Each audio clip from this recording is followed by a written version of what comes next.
What if first impressions on Golisopod was in Gen 1 OU?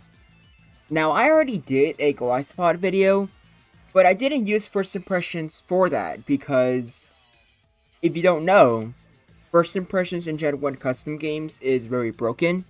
You can use it indefinitely, meaning it's basically a 90 base power extreme speed. And as you can imagine, a move like that is incredibly overpowered. Even just extreme speed, that on its own would be incredibly busted. But having Bug Stab, of all things, is just absolutely insane. Because so many Pokemon in Gen 1 are weak to Bug. Bug is unironically a good defensive type and a great offensive one. Just that there's no good Bug moves. But having a 90 base power Bug type extreme speed is definitely overcompensation. So I didn't include it in the video. But some people thought I should have.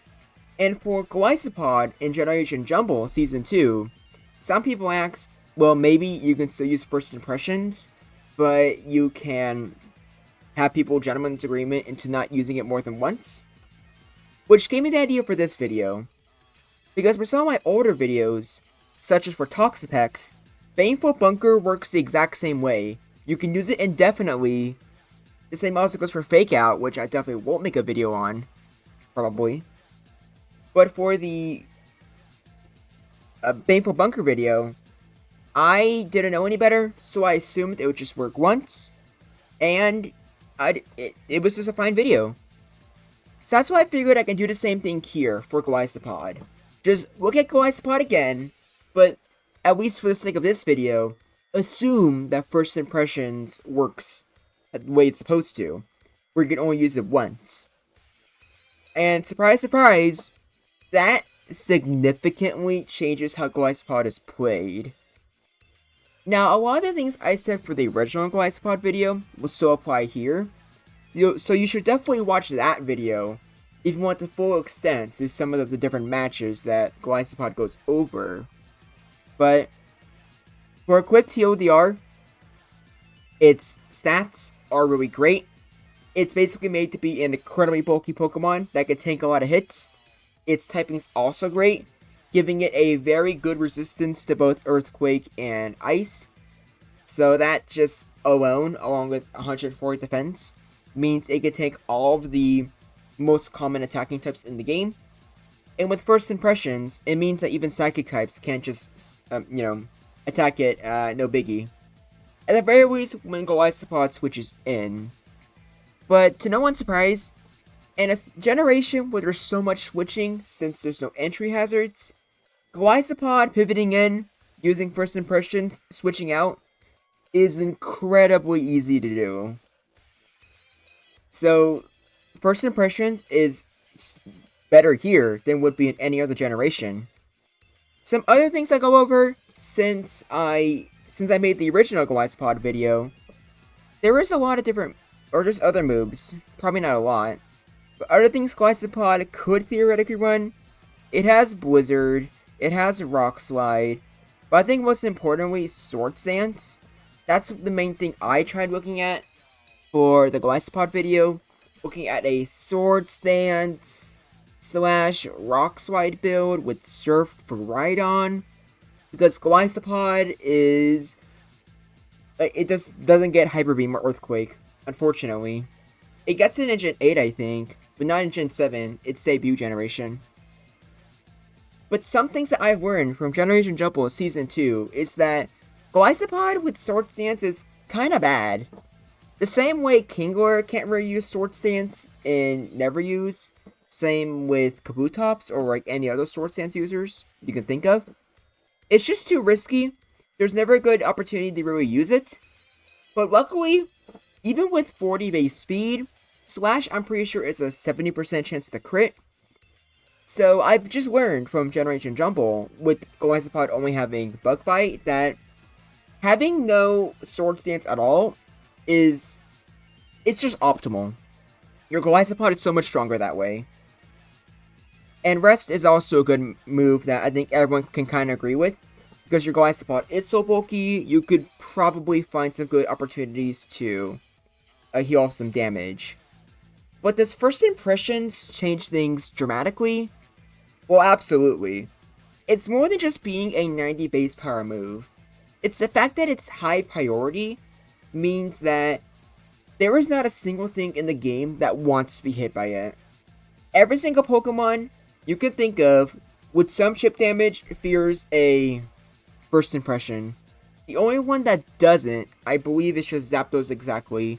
But even then, considering first impressions is still priority, if you know your damage ranges, even Zapdos is not going to be too thrilled about being hit with a 125 stab 90 base power move. Especially since, even with a wall speed of 40, Golisopod can still crit. And if it crits a first impression, good god, is it going to do a lot of damage. Zapdos won't be in this video, by the way. If there's Pokemon where the use of first impressions truly doesn't change anything, I decided I didn't need to make another replay for it. But as you can see, there's still a lot we still need to go over. So let's get into the replays, shall we? Starting off with the boy himself, Tauros. First impressions helps a lot here, but it's mostly just that you can just do consistent damage before the Tauros hits you. So while sometimes the Tauros can cheese you with a critical body slam into paralysis, or just one of the two, it changes a lot if Golisopod can get some damage in first. It means you can theoretically win the 1v1 a lot more consistently. And even then, you saw how much first impressions did. It's like a 3-hit KO. So Golisopod switching into Tauros, hitting it, switching out into maybe like something like Gengar, it can make a good pivot Pokemon, which means if it's got a pivoting, it gets a lot of opportunities to use A-stab first impressions. So if it isn't clear already, Golisopod would already have a pretty interesting role without first impressions, but with it, it can just annihilate a lot of stuff. But Thunderbolt Tauros could be used to stop it. Without a crit, Thunderbolt's always going to do enough damage to 3-hit KO you, just like with Cloyster. So, I don't know how popular it would be, because unlike Cloyster, who has 180 defense, Tauros can do a little bit better. But I can see Thunderbolt Tauros being more common. But at the same time, Golisopod, unlike Cloyster, works a lot better with Gengar. Not that Cloyster is bad, but with Golisopod having a full-on Earthquake resistance, it's just a lot easier for Gengar and Golisopod to switch into each other. Especially since Golisopod also resists Blizzard. So it's just a very annoying Pokemon for Tauros to deal with. And then Snorlax. This one doesn't make... it still makes a difference just because it's stab. But overall, Golisopod is just super bulky, to the point where we can do a great job fighting Snorlax. Sword Stance isn't needed because just Slash can already do a lot of damage. And unlike a Pokemon like Chansey, Snorlax does not have reliable recovery. Meaning that a Golisopod can somehow survive a Body Slam and a Stab Self-Destruct. So that right there should just show you how bulky Golisopod actually is. Don't mess with 140 defense, it's really good. And how does Amnesia Snorlax do? Well, Amnesia Snorlax, it completely depends on if it has Thunderbolt or not. Because if it's Freeze, which is Ice Beam, that's the only way you can deal with the Golisopod. Which, as you can imagine, is not very good. So you need Thunderbolt exactly. And I guess with Golisopod in the format, Thunderbolt Amnesia Snorlax becomes a lot more popular. But also if that happens, you have Rhydon. So overall, I'm going to say Golisopod debatably has an even, or okay, not a better matchup than just a regular Snorlax. But overall, Golisopod just has a good matchup against Snorlax. Can't really say the same thing with Chansey. This is probably the only matchup where not having Sword Stance is a little bit worse. But even then, one first impression does almost half to Chansey, and a critical slash can do like a good amount too. I think it also does like almost like 50% or somewhere around there. Unfortunately though, with healing, with Seismic Toss, with Thunderbolt, and just being faster than you in general, even without paralysis, Chansey can always stall you out and kill you. So, it's not a very good matchup. And not one I would ever at risk, in my opinion.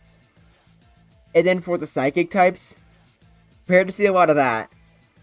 And I know some of you might be thinking, I should probably make replays where you can't just use First Impression. But first of all, one, I already have another video where I just went over Golisopod without First Impressions. So you can already see just how he does without it there. And two, like I said, Golisopod's going to get a lot of pivoting opportunities in. And against Psychic types in particular, even if you don't have anything that can survive, there's absolutely no reason why you can't just sacrifice something else just so that Golisopod can use First Impressions again. It's just that powerful of a move, where nothing wants to switch into it. All you have is Zapdos, but not only does Zapdos have the most obvious counter in the world of Rhydon, but also, even Zapdos, it's not going to take a lot of First Impressions throughout the game. It's still a move that hurts a lot. So Golisopod's honestly a Pokemon you could just build an entire strategy around, just having safe pivoting opportunities in. And Cloyster is mostly just a bad matchup. Theoretically, if you get lucky with Clamp Lock, I suppose you can stall it out with Rest, but it's unreliable. So you can get some damage in with First Impressions, which means for this matchup, Golisopod is more so just a Pokemon you use late game when Cloyster is low HP. But at that point, I don't think it's really a good matchup. Because obviously in that circumstance, another Pokemon did the vast majority of the work. Just my 2 cents, I guess. Now, Exeggutor versus Golisopod. Unfortunately, Exeggutor does not have Bug Spray on him, meaning that Golisopod is always able to get a guaranteed KO. Every single one of you is shocked, so I need you to go in the comments and just say, "Oh my god," in all caps. Because it's quite insane that Exeggutor could not survive a stab First Impression from Golisopod. Worst timeline. And Gengar is a bit of a strange one. First Impression allows you to do actual damage, but that's about the only damage you can do to Gengar, because you have just Surf and Rock Slide to hit it with. You would need a Sword Stance on Rock Slide to do any real damage. But at the same time, I don't want to count this as unwinnable, just because if the Golisopod gets a crit, as you can see by the damage there, it will be a guaranteed KO on Gengar. I can't really tell if it's the same thing for Jolteon, because First Impressions almost does have. But I don't think it matters since you don't want to risk it at all, because of how high Jolteon's crit rate is. By the way, I'll say another thing about Generation Jumble, which by the way, there's a tournament going on. You should definitely check it out. I'm uploading the replays as they come. But it's so weird that Jolteon is doing better than Zapdos right now. Zapdos is by far the worst of the original Pokemon, and it's just strange to see. But next off, we have Jinx, and yeah, like, you're gonna expect what happens. Jinx just dies. In fact, I think because of how First Impressions works, Golisopod can almost just be a good lead. Because, like, what are the lead Pokemon usually? Alakazam, Jinx, Starmie? All of those kind of sound like Golisopod food, now don't they? This is by far the best anti-lead in the format. And I think at some point, using anti-lead so much, does it become just a lead? I don't know. And Slowbro is a strange one. It has the bulk to survive a First Impression, and even if Golisopod switches, it can go for Rest. However, Slash does a lot of damage, which means, even though it might not look like it, Golisopod using First Impressions and hitting first actually does kind of, like, change the way this game plays. Because Slowbro needs to go for Thunder Wave at first, just so that it's faster than you. So not only can a critical First Impression kill Slowbro, but with the Slowbro already being at half health, it means it's going to have to play more defensively and use a lot of Rest.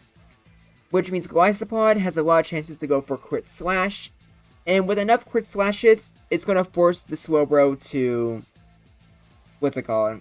gonna force the Slowbro to heal more. It can already, it's gonna have less opportunities to set up max special and then go for Surf. But as you can see there, minus the really bad misplaying, once it's at max special, it can 2-hit KO Golisopod. So I think because of first impression exactly, this match becomes it could go either way. Don't remember how it was in the original with Sword Stance, but even without Sword Stance, Golisopod can be a huge threat to what's it called? Slowbro. I kind of figured Starmie would be the only non-Slowbro psychic type to survive first impressions. But either way, it's still just not good for Starmie at all. Even if it survives, it's taking so much damage, you don't want to risk it. But this did get me curious. Seeing just how strong first impressions is, and by the way, even think it's strong here, friendly reminder that for one custom games, you can just use it indefinitely. So think about how much stronger first impressions would be if you could just use it like extreme speed. Sorry. Yeah, pretty broken, right? But it got me curious on how Golisopod would do in Ubers. So that's why we have some bonus replays of that. Starting off with Mew. And by the way, with all of these replays, I think it should be pretty clear that a crit at any point with first impression is just game over for both Mew and Mewtwo. But Mew is interesting because it can like set up with Sword Stance and Soft Boiled. Slash can be annoying, but Mew I think has the bulk to where it can outlast with Soft Boils. It can keep healing up until Golisopod eventually doesn't get a crit. But at the same time, just one critical hit is enough to just KO it completely. So I can't tell if that makes Golisopod a better fit for Ubers or not. But I'm talking about the health of the actual metagame. Because if Golisopod can threaten Mewtwo or Mew's out with if they take any chip damage or if they fear a crit, I don't know if that's good, makes the format healthier, or if it just makes it more RNG related. I'm maybe leaning towards the latter, but just in general, it doesn't seem that bad. Like, I just went over Zacian, and that and Slacking are definitely worse. Alright, Mewtwo versus Golisopod. This is what happens when you get a crit. It just gets OHKO'd. As you can imagine, that's a big deal. And once again, Golisopod's another Pokemon where it kind of forces Mewtwo just to use one move in particular. So instead of having Ice Beam, I think with Golisopod, the vast majority of Mewtwo sets will run Thunderbolt, which is enough to OHKO, sure. But even then, Mewtwo has a lot to fear. So here's the tier list after Golisopod was given first impressions. And as you can expect, it becomes a lot better. Now I think for probably the next, either the next week or two, I'm probably going to mostly focus on redoing some old Pokemon. Or even some ones that I've only done very recently. A lot of videos I feel like I just didn't give my full potential, and other Pokemon I think are revisiting. So in the future, expect to see things like Mega Tyranitar, Mega Salamence, as well as just the origin forms for the Creation Trio, which I literally just did. But for those ones, I feel like I wasn't giving it my best. Not to mention they're very different compared to the original. So it should be a lot of fun. And be sure to watch the Generation Jumble videos as well. The tournament started yesterday and it's been a blast so far. We only have one matchup, I'm waiting for more. But as soon as they come out, I'll update you guys. So thanks for being patient with me. And until next time, this is Groundback, and I look forward to hearing from you.